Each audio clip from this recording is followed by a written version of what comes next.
my name is Jayla Johnson, and I'm going to be teaching you all about Virtue Ethics by Rosalind Hursthouse. Pronunciation is going to be a bit hard during this, so please bear with me because there are some Greek words I don't know how to pronounce during this presentation. Okay, Virtue Ethics. This was initially founded by, there are four major names that we can remember when it comes to thinking about who kind of put down the framework for virtue ethics. So in the West, it was Plato and Aristotle, but for the East, it was more known coming from Menuetius and Confucius. But virtue ethics was a dominant philosophical approach in the West, all the way up until around the period of Enlightenment, where it kind of went down in prevalence, but quickly picked back up as Anglo-American philosophy started to grow in prominence, and that was around the 1950s. And so virtue ethics had its comeback. And so we're gonna ask, what is virtue ethics? So virtue ethics regards all concepts relating to virtues, motives, moral character, moral education and access to moral education, moral wisdom and discernment. It also takes into consideration aspects such as friends and family, and considering your emotions in your moral decision making, so emotions and morality. And virtue ethics forces us to pose fundamental questions about how we should act, how we should live in accordance to what is virtuous and good morally. So we know that virtue ethics was definitely rooted in ancient Greek philosophy because of the three major concepts derived from virtue ethics. This is what I'm gonna have a bit of a hard time pronouncing, but the three major concepts that we can derive from virtue ethics are arete, arete, which is excellence or virtue. That's what it translates to. Phronesis, which is practical or moral wisdom, which is really important, and we'll get into that later. And eudaimonia, which is the concept of happiness and flourishing. So that's just to give you a little context on like what the major concepts of virtue ethics is, but basically let's deep dive into what a virtue is in itself. So a virtue is, according to Rosalind, a excellent trait of character.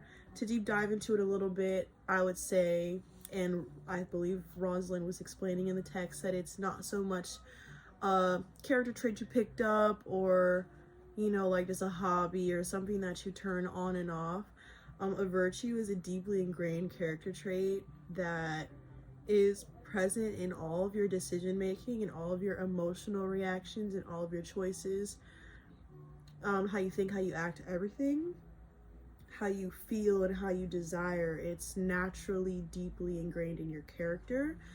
And that's what a virtue is, versus like, oh, I'm choosing to be nice today, versus like being nice is a virtue of mine. So to deep dive into that concept a little bit more, I'll give you an example, because there is a crucial difference between someone who is kind of embodying a character trait, for the time being, but not really applying it to their life, versus someone who is applying that character trait as a virtue.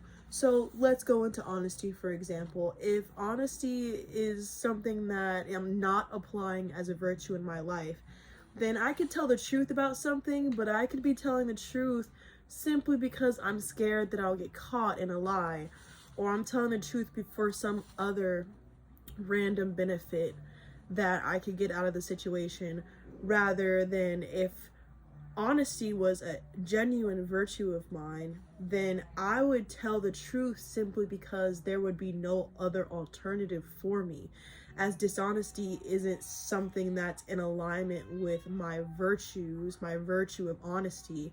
The only option is for me to just tell the truth.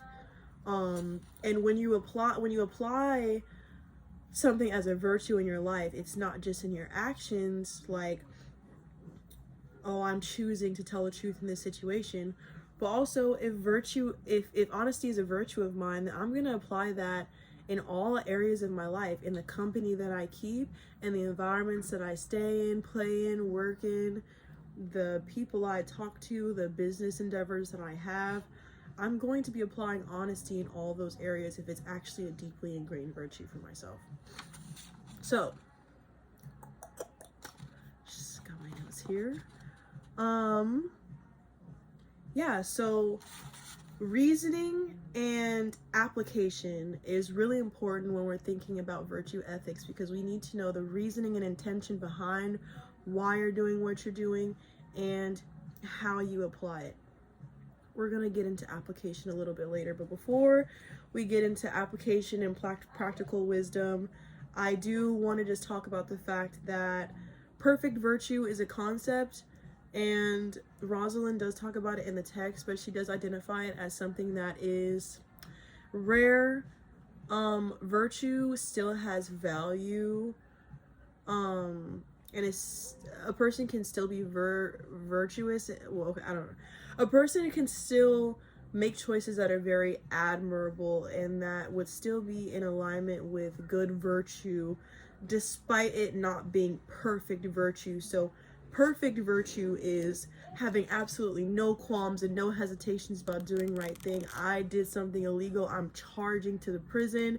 I'm charging to jail, and I'm turning myself in, like, not thinking twice about it, even when it's hard.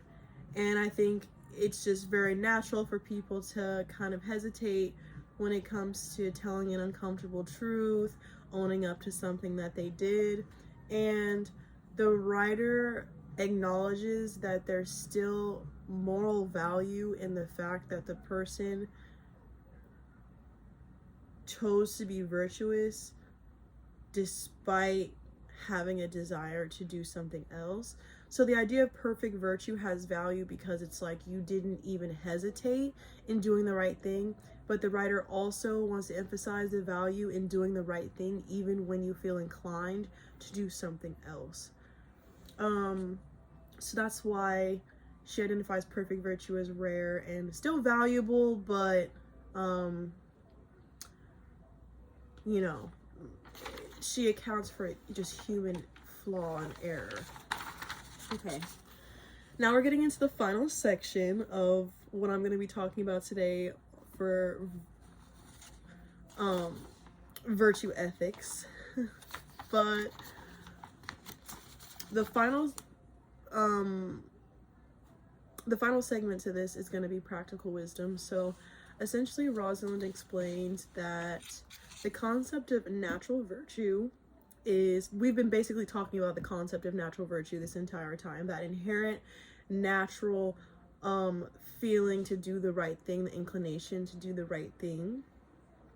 But there's essentially two pieces to virtue ethics: having that natural virtue, that inherent inclination to do the right thing, and having the practical wisdom to implement it in the real world.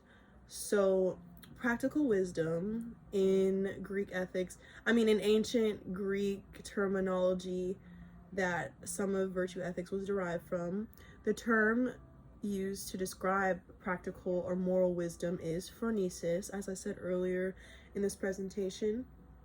A virtuous person who is morally good, excellent, admirable, and who acts in a way that they should and feels in a way that they should, which is in alignment with something good and morally virtuous. They still need the added component of practical wisdom, knowing how to implement that natural virtue in the real world. She uses a comparison of adults to children. While an adult and a child could both have very pure intentions in a situation, the child doesn't have the full capacity to kind of implement that natural virtue in a way that's efficient and actually benefits people, situations, communities, etc. They don't have that full knowledge or wisdom, and they aren't able to totally consider the consequences and impact and the moral nuance of certain situations because they just simply don't have the knowledge or life experience, practical wisdom, and practical discernment comes with life. And the ability to identify what's important in a situation and what isn't important in a situation is really important in terms of actually implementing a plan. So having that practical wisdom accompanying your natural virtue is really important. Even though that child has great intentions, an adult with good intentions would be way more beneficial to everyone, considering they have the capability to actually implement that.